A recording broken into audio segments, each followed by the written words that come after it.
Good day, everyone. ARAPA is pleased to present this Lunch and Learn program. Please note that today's call is being recorded. All participant lines are muted during this broadcast. Today's presentation will last 60 minutes and include specific question and answer periods. However, you can queue up a question for us at any time during today's presentation.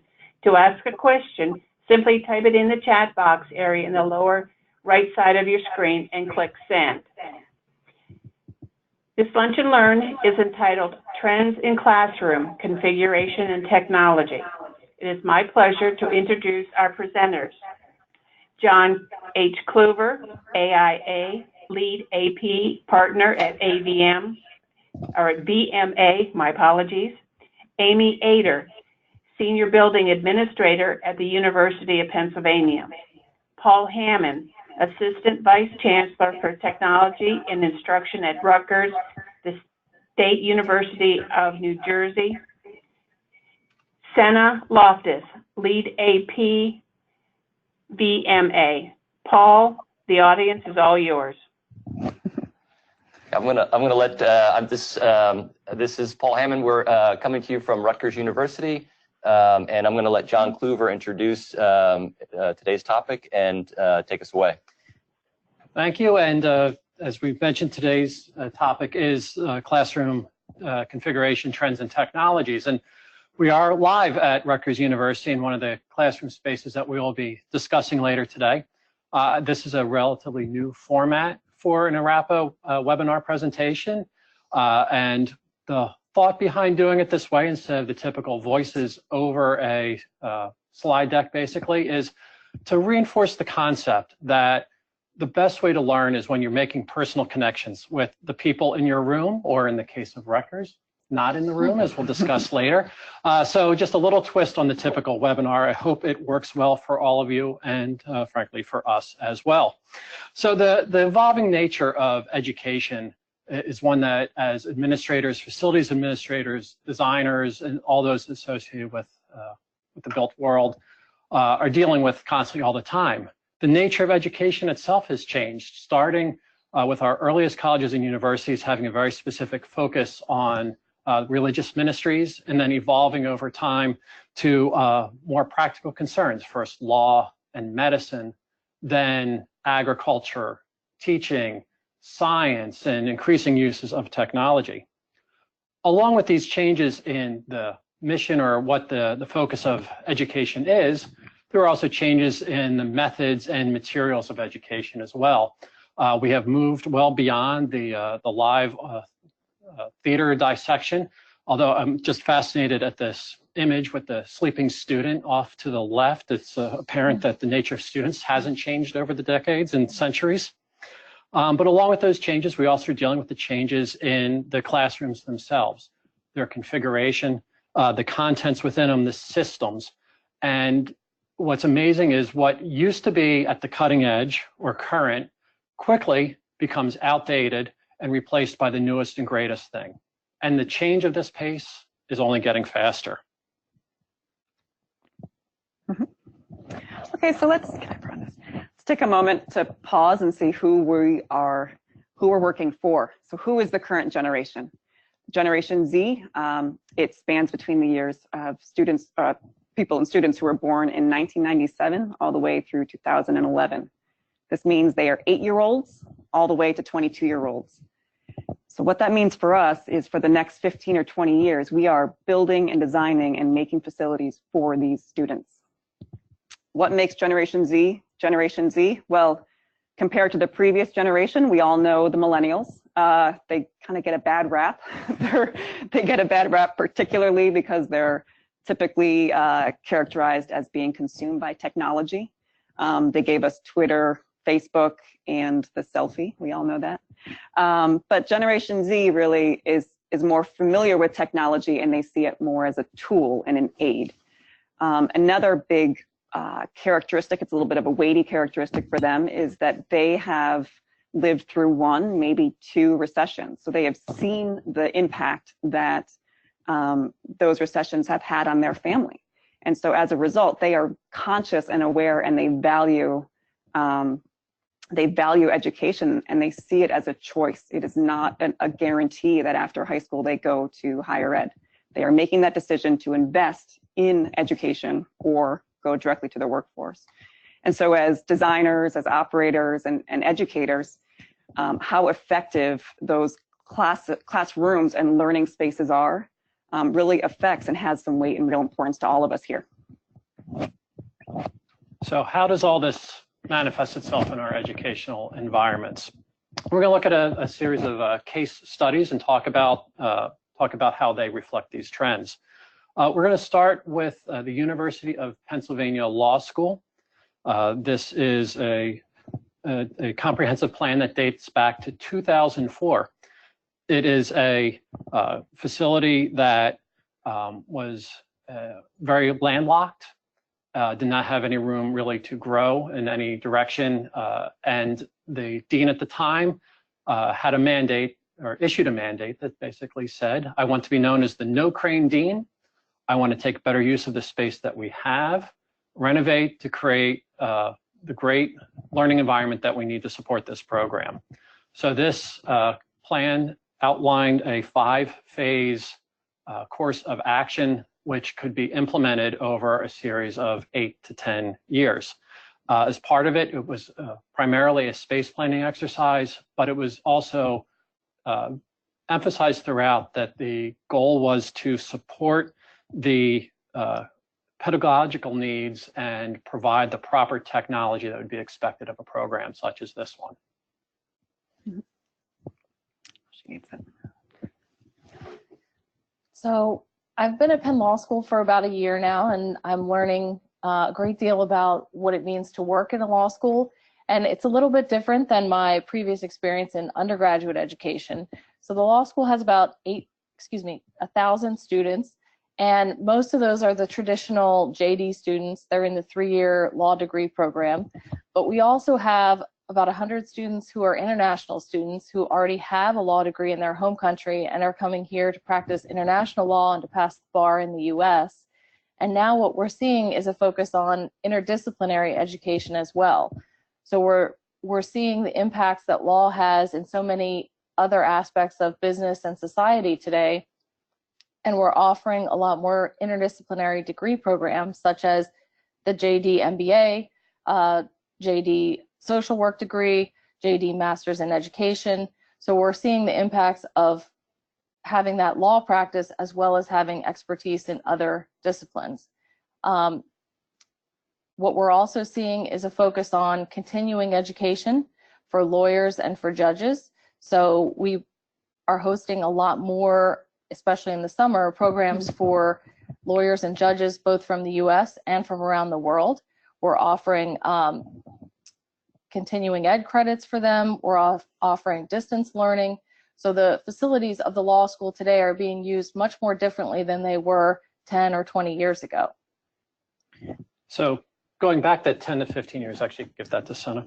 The first project that was undertaken from this comprehensive plan was the renovation of their 4 main lecture halls called Gittes Hall. It was built in 1960. And as you can see in this image here, it was very much of a period. The primary concern with the space was not just sort of the quality of the space visually, but the way it impacted their teaching. It was a pie-shaped space. The teacher kind of at the wedge of the pie, very limited ability to incorporate technology. And the students who were in the far back of the room felt like they were almost in another space entirely. So this was a top priority for them.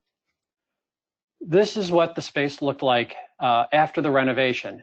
We took that pie-shaped space and rotated it 45 degrees to create that horseshoe that you can see. This had several benefits from the perspective of education.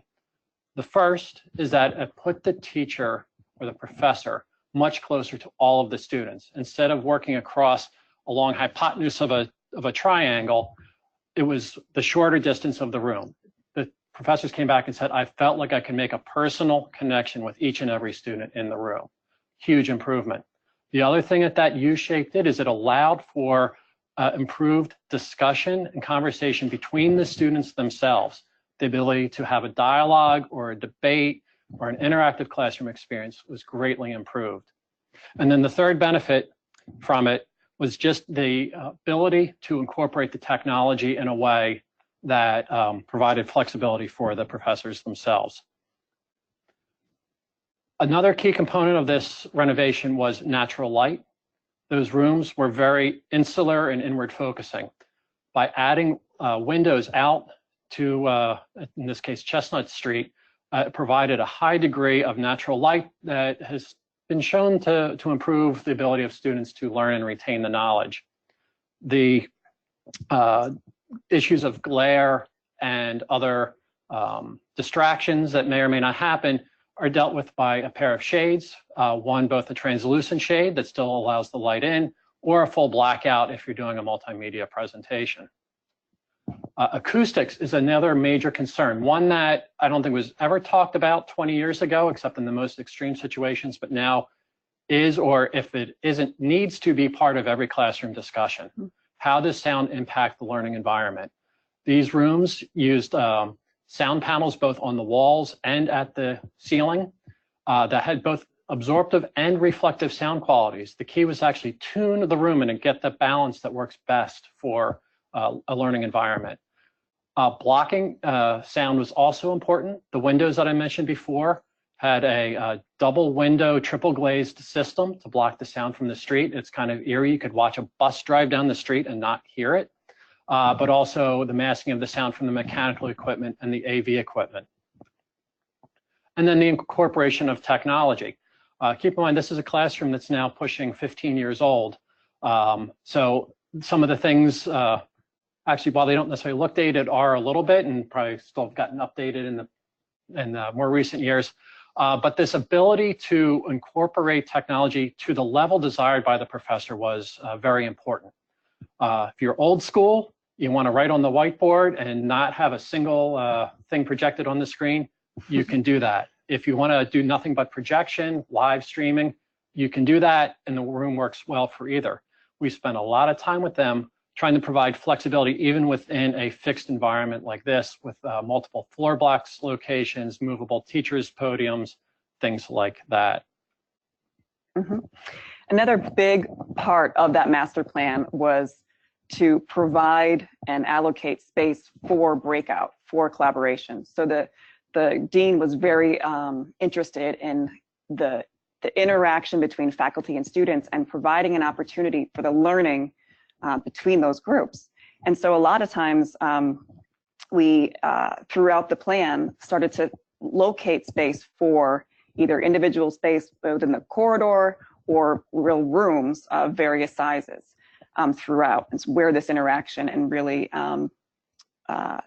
unplanned interactions could happen. So what you're seeing are two various types of breakout rooms. What's really important about these is that they are not controlled by the registrar or the provost office.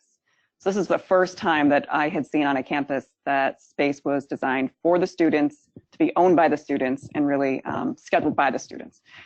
These rooms typically are various size from medium to small, and they have flexible furniture. They have technology that allows for a plug and play so students can share content, project to each other.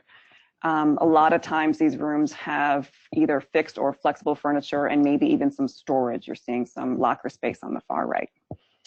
And really these are just spaces for sharing and learning outside of and typically adjacent to the formal classrooms.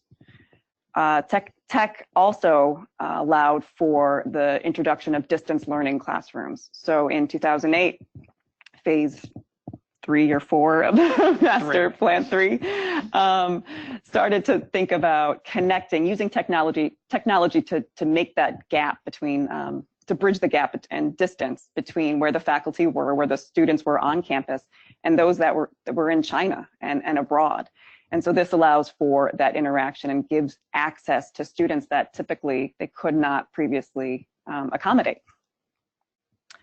Similarly, as John mentioned, the dean was very interested in and known to be the no crane dean. So luckily, Penn Law is blessed with some beautiful buildings The original law school building was a 1900 Cope and Stewardson building. That might mean something to some of you. But what that means is it's a beautiful exterior and some equally beautiful interiors. And with the introduction and integration of technology, it's not to be lost on all of us that with careful planning and careful attention to detail, some of these grand spaces can be made very, very effective classrooms for the school. So what you're seeing here is their boardroom / case study room. So this, we reestablished a reading room that was for the graduate, one of the graduate reading rooms.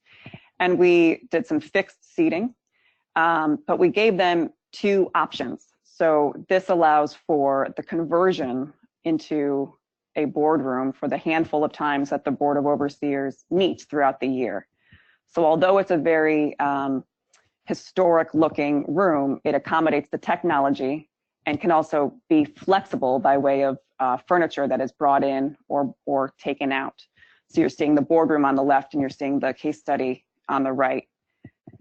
I should note that these rooms are very particularly designed for the way that Penn Law faculty like to teach. So their ITS group records every classroom. Classroom is then posted and made available to any student that misses class because of being ill, or if they just want to have that class as a record and a reference. So what you're seeing in this historic room are cameras, microphones, plug-in spots, but you kind of don't see them, right? So with careful integration, you can hide those things if you want to for the historic settings. So for instance, the dark wood shelving and bookcases behind were filled with acoustic wrap panels. So that helps capture some of the sound and addresses some of the issues John was talking about. We also put some acoustic plaster in the very tall ceiling to allow for folks to hear each other from one end of the room to the other. Currently, it's 15 years later, so this master plan expanded beyond the estimated 8 to 10 year plan of it. But right now, Amy and I are in construction of 3 large case study rooms. So this was a historic photo. It was a graduate reading room, another one. And what we've done is divided the space into 2 flanking classrooms and 1 central pre-function room. But this is just to say that these rooms, although seemingly could seem very difficult to make into an effective classroom, can be achieved if everybody is focused on the same goal. So what you're seeing here is a rendering we had done for the room, and it's a very vaulted, 30-foot high vaulted ceiling, tall windows, but we are addressing the acoustic issues by providing acoustical plaster on the ceiling, on the walls, those upper panels, and we're providing some fabric wrapped panels at the base. Another key thing that we're doing in this room, because we wanted to celebrate the architecture in the room and not destroy it with the AV, is we've built freestanding tech walls. So what you're seeing here is a 18-foot high steel frame with the black box up there is going to be the LED array. So you're getting 50 LED panels arrayed together with then a white glass board underneath for writing. You're getting that dual writing and projection that John was talking about. So we're in construction now, and this is a photo on the left with all the scaffolding, which was allowing for the ceiling work, and a more recent photo of the installation of the 50 arrays. You can see all the back boxes for the displays up on the far right. And what the LEDs allow for is not only the crisp clearness of the display, but also it lets us keep the windows. So instead of needing blackout shades, these windows can have just shears, basically acoustical sheer curtains that just eliminate the glare onto the student's work surface, but you can still see the LED screen. So imagine, the Jumbotron outside in the, in any of those parks. Yeah, and so Amy, did you want to speak a little bit to the process? Sure. So another great and unique thing about the Penn Law School, this is not typical of the University of Pennsylvania in general, but kind of unique just to the law school, is that there is a building committee, and the building committee is comprised of faculty, staff, and students who weigh in on all things renovation and construction and design. And as some of you can probably imagine, ruling by committee can be very difficult. It's hard to form consensus, but it also has some great benefits as well. And one of those is that we get some really, sometimes brutally honest, but really honest feedback in real time, and we're able to have great debates and exchanges with the faculty and the students who are actually using these classrooms. So that was the case when we were designing the Silverman classroom renovation, and we heard a lot of really interesting and helpful things from the students and the faculty. So I'll pause for a second to explain that most law classes, for those who don't know, are taught in the Socratic method, which involves the assigned seating for the students, and the instructor will have a seating chart with everyone's name and photo on it. So the instructor is calling on students randomly. They're not necessarily volunteering, and simply asking them questions or asking them to, summarize a case that they've read, asking for their opinion or to make an argument regarding some aspect of that case. So this can be very stressful for the students. You're being called on, not sure if you know the right answer, and then you may be called on repeatedly to continue delving into a particular issue. So each student normally in these classrooms will have a microphone, or they'll have one microphone per 2 students. And that's so that all the students in the room, as well as the recording equipment, can pick up everything that's being said. So in the heat of that moment, when you're being called on, you don't want to have to think about whether you need to turn your microphone on or off. And what we got from a lot of our faculty was that students were not remembering to push the button to turn on their microphone when they were speaking. So that led us to a voice lift system for these rooms, where the microphones are automatically activated based on who's speaking and where they are in the room in relation to everyone else. The speakers that the students have at the desks will automatically adjust to how far they are from the speaker. So that was something that was really helpful. We probably would not have gotten there without the building committee.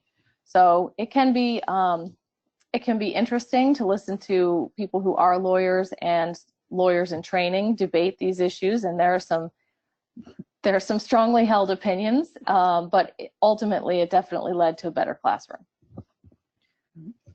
So shifting the focus of this discussion a little bit from something that's so heavy emphasis on technology, let's talk a little bit about sort of the nature of the rooms themselves and the variety of room types.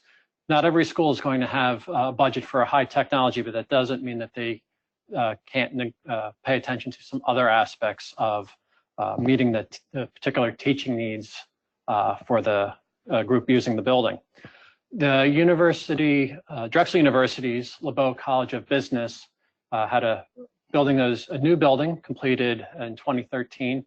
This was built to consolidate all of the classrooms, offices, and other needs that were located in 2 different buildings on the campus from 1965 and 2001. Some of those classrooms were very much standard classrooms, not specific to the business school's needs at all. And so the question became, how can we create those kinds of spaces that are best supporting of the program? The new building has a strong base and then a tower with much of the offices in it. But for the purposes of this discussion, the key is that it has a variety of teaching spaces. It does have your standard lecture rooms, large auditorium, and some of the computer classrooms, things like that. But it also has some specialty spaces, some things we call cluster classrooms, and then some collaboration spaces for the students as well. So let's walk through these spatial types as well. The first is the case study classroom. For those who are paying attention visually, this looks very similar to the University of Pennsylvania Law School's rooms. It's a little smaller, about 63 students instead of 105, but the concept is the same. The faculty is close to the students. They can have the dialogue. It really is a great way to handle a larger classroom. The next is the dinner theater classroom, or the cluster classroom. People have different preferences for what they call it. Again, this is a classroom that can hold a larger group, I think about 45 students. And its configuration allows for a certain degree of flexibility with minimum interference to the class. On the left, you'll see the typical lecture setup where you have your screen at the top, professor standing in front, and all the students sitting at a variety of desk types, all facing forward. But during the course of the class, the professor can then say, okay, we now need to do a group discussion or project or something like that. And the two students sitting at the sort of linear desks can quickly turn their seat around to cluster around the table type desk into these groups of 5. So it can be done instantly and with minimal disruption to the class situation. One of the other key areas are the breakout rooms or collaboration spaces. There are 21 of these in a variety of sizes. They are intended to support impromptu use by the students. To Senna's point, these are student-driven spaces. They're not part of the registrar's office. They're able to be scheduled, or they can just be grabbed on a first-come, first-served basis. The emphasis is on being able to work together, but there is also the technology in it that would allow you to Skype and connect to other people in other parts of the building, campus, or world. Some of the specialty classroom spaces include the mock trading lab. This is a computer classroom that has Bloomberg terminals in them that allow the business students to practice kind of live stock market scenarios, but they also can be used for individual use, group use, for the way that the terminals are facing each other allows for easy dialogue between a small group of students, or in a larger classroom environment. You see the teacher in the background there, but there are also support monitors around the room so that any student, regardless of where he or she is sitting in the classroom, can see what's going on up front as well. Some other small specialty rooms include a behavior study lab. There's a podcast recording room. Again, things that are supporting the educational mission of the school instead of the school making do with the space that is available to them. One of the last spaces I was in there is a student business incubator space. And basically it was a glorified way of saying this was a big open area that you could fit out the way that you needed for whatever purpose you would best suit your needs at the time. This idea, when it was first conceived, was that students could propose ideas for small businesses that they'd actually start while in school, and this would provide them the dedicated space to do so. The model has shifted a little bit over time. It's become a little bit more office-based, but it was very easy for Drexel to take this space and modify it. It was an open floor area that could be easily reconfigured with minimum disruption. Could be easily done over a summer, for instance. One other aspect that I want to talk about in terms of the trends of classroom technology has little to do with the classroom configuration or technology itself, but in thinking about how these spaces are used by the departments. Vassar College, Skinner Hall, is a early 20th century building, a beautiful collegiate Gothic building on the Vassar College campus. Directly adjacent to this reading room in their music library is this listening classroom. Now, the music department is very traditional in the sense that you still have, the pianos in the practice rooms, and you're walking past the building on a beautiful spring day, and you can hear the vocal exercises going on. It has a great auditory component to it. This room was intended to replace the old style listening stations. I think we all have some memories of it, maybe if not from a music class, but from a foreign language class with the earphones on in this little cubicle where you're trying to figure out how to pronounce words that my tongue cannot pronounce. The replacement for this was a room that could very much serve in a lecture style or a small group seminar room, could be incorporated with whatever level of technology was important. For the music department, they wanted to have this ability to plug in keyboards. The students could have their earphones on, the professor could call on one student to play something or another student to play something. And again, so it's a more interactive way of learning. But what's key about this is that it went beyond just the music department. It didn't have to fit just their needs. Other departments could use this space as well. For instance, the Anthropology Department uses this space for one of their classrooms where they listen to recordings of indigenous music from other cultures.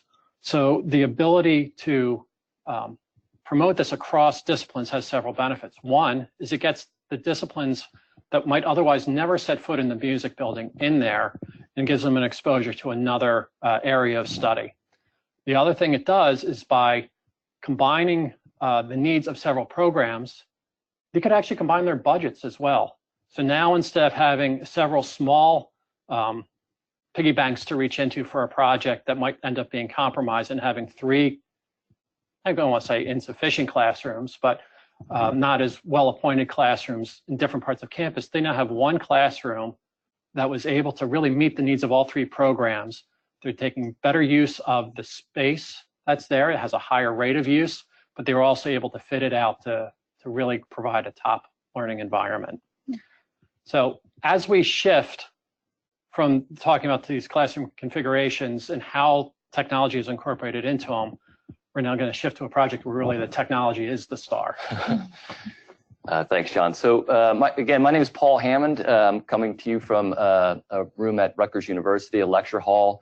It's one of a pair of rooms that we completed with BMA architects. And I'm going to walk you through, this is a specific project that grew out of a massive planning exercise that Rutgers University undertook beginning in 2012, 2013. And it was we went through a strategic planning process, so a massive revisioning of the university from an academic standpoint, so a strategic plan for the university. And that was undertaken at the same time as a physical master plan. So the physical master plan that was published in 2015 is Rutgers 2030. So it was meant to envision the foundations, the physical layout of the university for the coming years. These two plans were undertaken again simultaneously. So the physical master plan was really meant to support the academic planning that was done at the university at the senior administration level.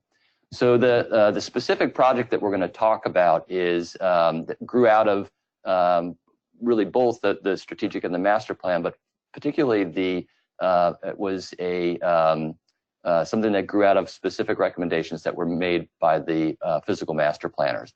So this line you see here is from the opening of the physical master plan, and it refers to, those of you who have been to Rutgers University, it refers really to the layout of our campus system. So this is Rutgers University, New Brunswick, and we're actually, many people refer to it as Rutgers, New Brunswick, Piscataway, but we're actually in, believe it or not, in 5 towns, cities, and municipalities in the area. What you see here is an overlay of our campus structure, and it's actually a remnant of our former college structure. Rutgers, like many universities, came to be as a major research university over the course of many years. We're actually one of the original colonial colleges dating back to 1766. But we came together over the course of 250 years as a group of colleges. So the original Rutgers colleges began as an all-male college, transitioned to co-ed. We also had the Douglas College for Women. We had the Cook College, which was the land grant portion of the state university. It was our agricultural school. Bush is where our STEM programs are, but it was also where our College of Engineering was. And Livingston was really an access college. So these 5 different geographic campuses became what is today our major university structure. We've transitioned over time into a school-based university, which we are today. We have 12 schools in the New Brunswick on the New Brunswick Piscataway campus, and we've also merged during this time, during the strategic planning period, with the former University of Medicine and Dentistry of New Jersey. So we are essentially twice the size that we were in when we began this planning exercise in 2012. So the physical master planners wanted to help us look at what the result of moving to this really school-based structure where our students formerly were living on one of the campuses, primarily taking their courses on that campus, to now a structure where our students in any one of the schools could live on any of the campuses and take classes on any of the 4 or really 5, which we refer to now as 4 campuses. So Cook Douglas we really treat as one because they're contiguous. So the physical master planners started with a modeling exercise. So what you're seeing now is from a modeling platform that the planners affectionately called the swarm. So what you're looking at is movement of our students, and this was they were able to filter it down to the school level. They can look at only first-year students, only residential students. So what you're looking at is just Monday. So this is their movement across between the campuses across the day on a particular day. And what the planners did with working with our teams was to, on a very granular level, help us to understand what our travel challenges look like. And what we found out was, this was really published in 2015, was that in a given week, on average, our course schedule was necessitating 260,000 student trips per week. So that was the number that we started with, the sort of challenge that we were given in the beginning. And the president set a mandate to address course-related student travel as an imperative to improve the student experience at Rutgers. So it was both a strategic planning exercise and really a campus planning exercise. So what the planners, one of their recommendations, they had 4 key recommendations, was to look at possibilities for technology-enabled instruction within the Rutgers Piscataway campus. So not distance learning per se, but what we might refer to as local distance learning. So we started by looking around at some options, some projects that were already existent or underway, both at Rutgers and at other universities. We looked first at an application at our law schools. So those of you who are familiar with Rutgers, we used to have 2 law schools, one in Newark and one in Camden. They're now 1 law school, but they still have a footprint in both cities. So they started to look at distance technology as a way to hold classes between those 2 campuses. So this is more traditional telepresence, the early telepresence learning, which was really designed for kind of corporate boardroom or a small setting, which was good for the law schools. But for us to make an impact on our massive travel challenges, this really wasn't a scalable solution for us. We wanted to imagine being able to look at how to use technology to enable large lecture halls to be streamed between campuses. So we looked a little further. We traveled actually to Philadelphia to our colleagues at the University of Pennsylvania. And they have, this was a project that they had undertaken. They opened a campus sometime back in San Francisco. And they wanted the ability to hold classes between these 2 major campuses. They actually began, believe it or not, by flying faculty to and from San Francisco and Philadelphia. They realized that really wasn't sustainable or cost effective. So they came up with this plan to use distance technology to create a synchronous distance teaching, a pair of synchronous distance teaching classrooms. But this too was not really at the scale that we were looking at, and there were no other models out there at the time. So we turned to our colleagues at VMA, and the key principles of this project, and something that I know my colleagues at VMA will emphasize, is that we looked at this project from the beginning the way that we look at all of our classroom teaching and learning projects now, which is it's no longer an architectural project and a technology project and a teaching and learning project. We look at all of our projects now from inception as an integration of architecture and design, technology integration, and teaching and learning. So how those rooms are actually going to be used in practice. And this sounds pretty straightforward and self-evident, but it's something that I think many of you will have experienced in your own local instances is not always practiced. So it's something that I would strongly emphasize and urge all of you to consider, that today we take technology for granted in our teaching and learning environments. We expect it to be factored into the design from the beginning, and part of working with VMA was having a partner that understood that and was able to work with our technology integrators from the very beginning of the project. Mm-hmm. And it's a huge point, because if everybody is working together to that same goal, to have the room perform a certain way, then every decision is made with that in mind. And so nothing is happenstance, nothing is just added on or tacked on at the end. It's all a intentional move. And so, as Paul mentioned, they toured different schools, and we went along with you to Penn over to see the Wharton classrooms, and we were able to see what Wharton had, but we also heard and learned directly from Paul and the rest of the folks at Rutgers what they wanted to accomplish, which was beyond. So we all were creating something that was new to all of us, but we were all game and jumped in together. So where this started was we spent a day touring around different locations on Bush area of campus, and the Livingston area of campus, to identify one room in each of those areas to accommodate this larger scale format that Paul was mentioning.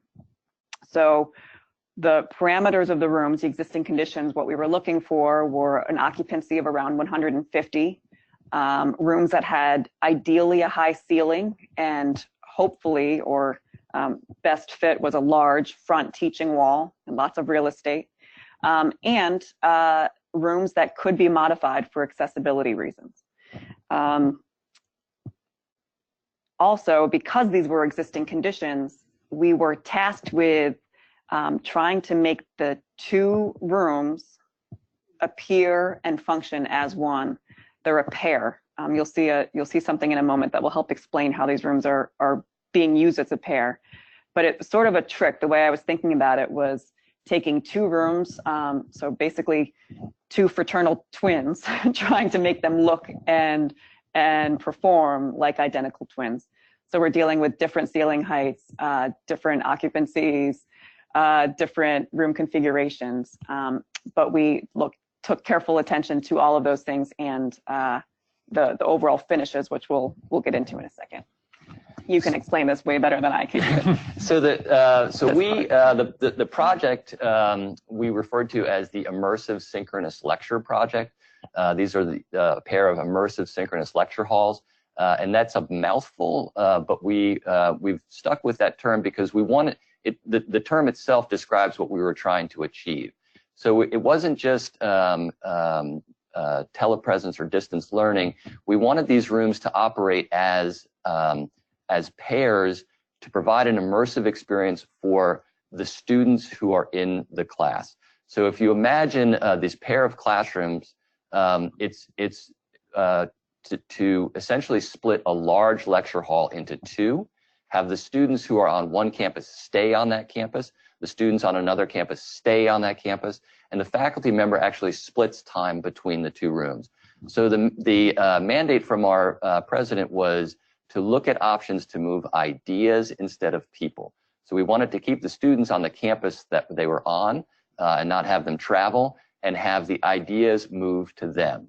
And we wanted these not to be just a talking head, just a person speaking to another room, but we wanted the students to feel as if the faculty member was in that room. And we wanted them to be able to interact, whether they were virtual or present. And we wanted the faculty member to be able to interact with them equally well, whether the students were in the room or on the other campus. So what we're going to do is walk you through briefly how these rooms were designed to achieve this overall immersive experience. We're going to use a couple of terms that we actually stole from our colleagues at Penn. They referred to it as throw mode and catch mode. So throw mode is when the faculty member is, it's the room in which the faculty member is live. And here you see the 3 screens across the front. The previous slide you saw what the back of the room looked like, and I'm going to walk you through that as well. But this is what the front of the room, this is what the students see as they're facing the front of the room. So there are 3 screens across the front. This is what we call Q&A mode. So I'm going to walk you through a couple of different scenes. This is the way that the room is able to function in practice. And it's designed to be completely user-friendly so that the faculty member can toggle very easily, seamlessly between the different scenes of the room. So this first scene shows you the Q&A mode. So the students in the room are looking directly at the students in the other room, right, in the catch room. So the half of the room, the catch room, is picked up on one camera, half on another, and they're streamed to the screens on the left and right of the room. The same goes for the students in the throw room. So they're picked up and projected to the catch room, and the students there are able to see them in the front of the room as if they're looking at their classmates. The scenes can then be easily changed. So this is during a regular classroom setting. So the faculty member would be able to present his or her content. So what they wanted, the slides that they wanted to present on the left and the right screens. And they would see then the remote, the catch room stitched up in the middle screen. So that's so that the students can actually see their classmates and be able to interact with them. Again, sticking to this principle of an immersive experience. The faculty member can also blank the remotes, or the catch room, so that the students, this is what we got in feedback from faculty. They wanted to have opportunities where the students would focus on the content, on the material, not potentially be distracted by their classmates. And then we can have, which was a key to this project, the ability to have content streaming seamlessly between the 2 rooms. So this is an example of a video that's able to be used as a content video, but it's streamed laglessly to the other campus so that the students in both campuses are seeing this lagless video. So they see the faculty member lagless and live, and they see the video equally clear. The other key technology that we included in these rooms is a visualizer. So this is so the faculty member, instead of using a board, uses a digital visualizer. This is to enable them to write and have that have what they're writing streamed to the other room, to both rooms. And then finally, the other technology that we incorporated in these rooms is a product called Solstice. And this allows for wireless sharing from all of the students in the room. And again, if you imagine this is being streamed across 2 rooms on opposite sides, so 5 miles from each other, on opposite sides of the campus. So all students, so if you imagine all 275 students, can wirelessly share their content and have that moderated by the faculty member and seen seamlessly by both students on both sets of students on either campus, on either the throw or the catch campus.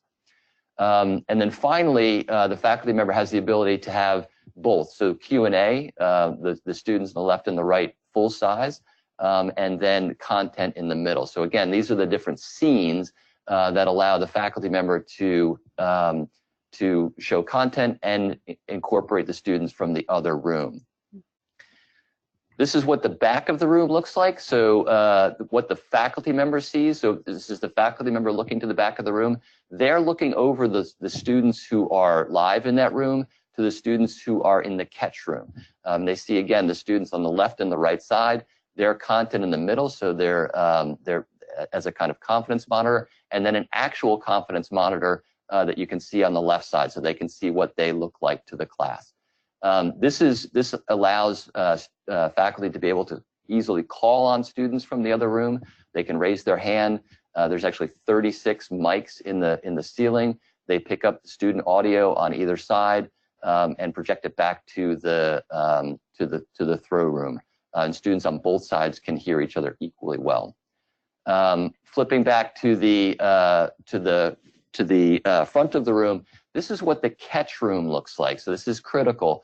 The center screen comes all the way down to the floor, and the faculty member is presented life-size as if they're standing in that room. And this is the emphasis on what Senna referred to before. As best as we could, we wanted these rooms to look as close to a perfect match as possible, because we wanted the students to have the illusion of being in that room.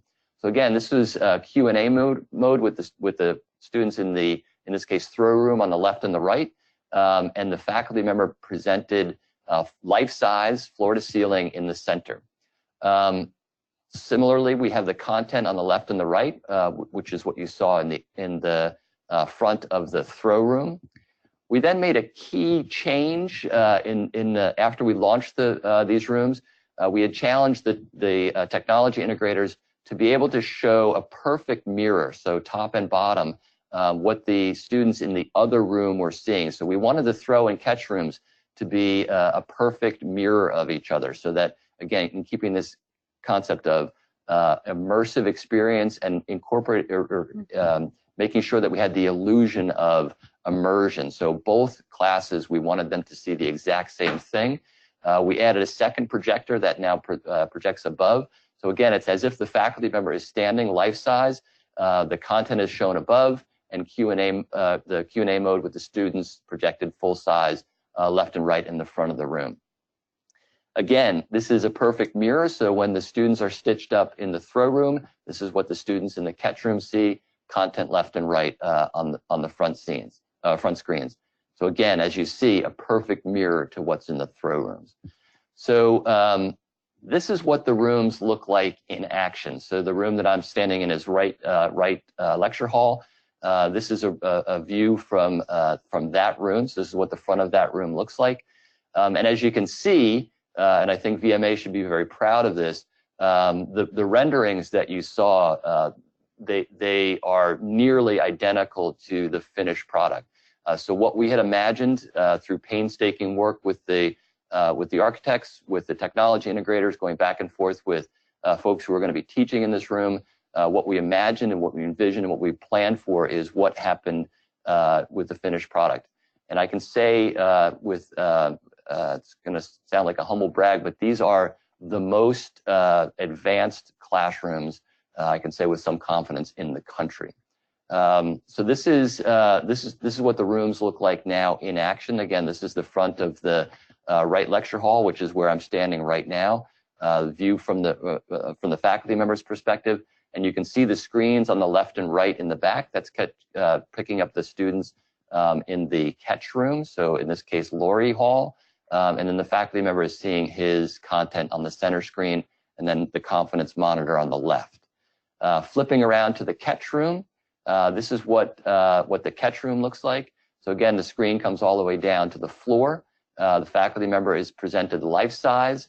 The students are seeing the throw students stitched up in the middle of the room, so as if they're looking at the other room, and the content is on the left and right. This is the same view, the front of the room. So again, content, or the students from the remote room stitched up in the front, faculty member below, and then content left and right. So this is, as you can see, the finishes are the same. Senna and I could talk for hours about the color choices, fabric choices, all of which were intentional to get these rooms to operate the way that we needed them to work. And this is again a view from the back of the right room where I'm standing right now in throw mode. So I'm just going to walk you through just a brief video. This just shows you how the rooms look when they're operating. So again, the faculty member live in the front of the room, and then what the students see in the throw room and in the catch room.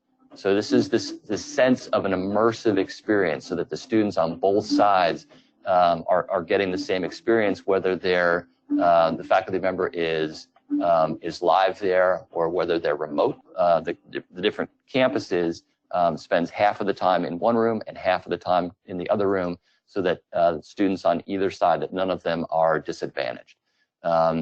This is a survey. We've been surveying the students every semester. So this was from the first semester. we're very proud of the painstaking work that was done to plan these rooms, and also the work that our tremendous digital classroom services team has done to maintain these rooms, to continually refine them. We've changed out and refined the program audio, cameras. We're continually tweaking these rooms to make sure, and this is getting feedback from faculty, to make sure that they are functioning so that they work best for the faculty who are teaching in them and the students who are learning in them. So that's our project at Rutgers. I'm going to turn it back to John for the Q&A mode. So I think that we have probably just a couple minutes left, Billy. Do we have any questions that we want to address? Well, we're going to give the speakers just a few minutes to catch their breath. So I want to thank our speakers. Before we start the Q&A discussion, please take a moment to answer 4 poll questions that I'm going to put up here in a minute that will help us to develop new content and continue to bring worthwhile educational opportunities to you through this webinar series. Your anonymous responses are very important to us as they help us provide you with quality programs. So I'm going to start the polls here now, and we'll get to the questions real quick. We're going to give you speakers a few minutes to take a break.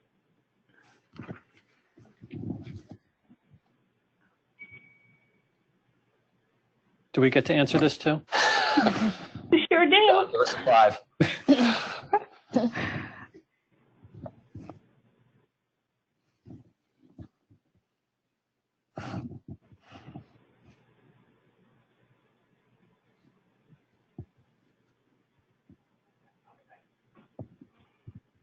Okay, we're going to move on to poll number 2.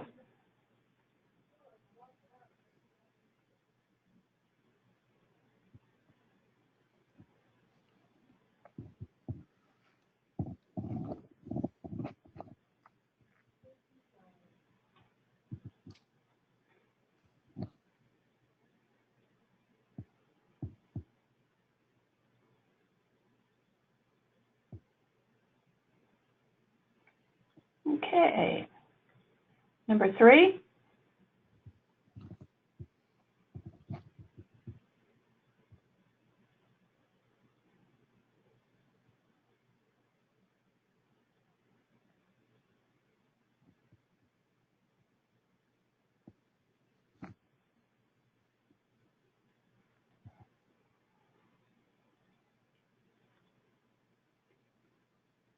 Number 4.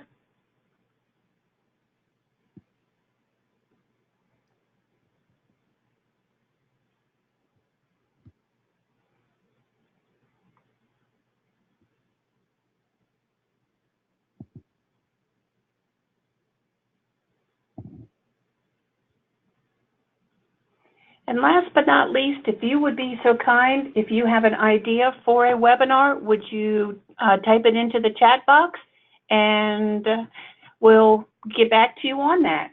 So with all of that, I'm going to now get to where our questions for our presenters as quickly as I can. Our first question was at the beginning of the webinar that said, did this orientation reduce the seating capacity?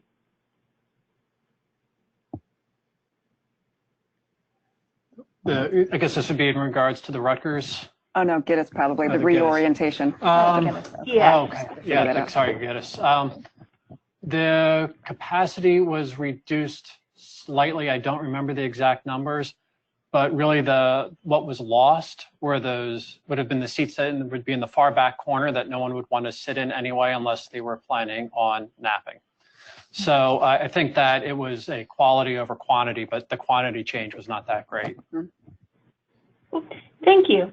With increasing numbers of accessibility needs within the student body, how do you accommodate for this in your design? So I can answer that. So for instance, in the Rutgers classrooms, we re-raked the floor. So we have an entrance in the back, an egress in the front, and we re-sloped the floor with added concrete to allow for accessibility for everybody from the back and the front. And in all of the classroom designs, we're allowing for a choice in where the person would like to sit, or in the case of a faculty member, access to the front of the room. And in some of those classrooms that you saw that had tiers in them, in some cases, there are 2 points of entrance. You need to have that anyway from a capacity requirement.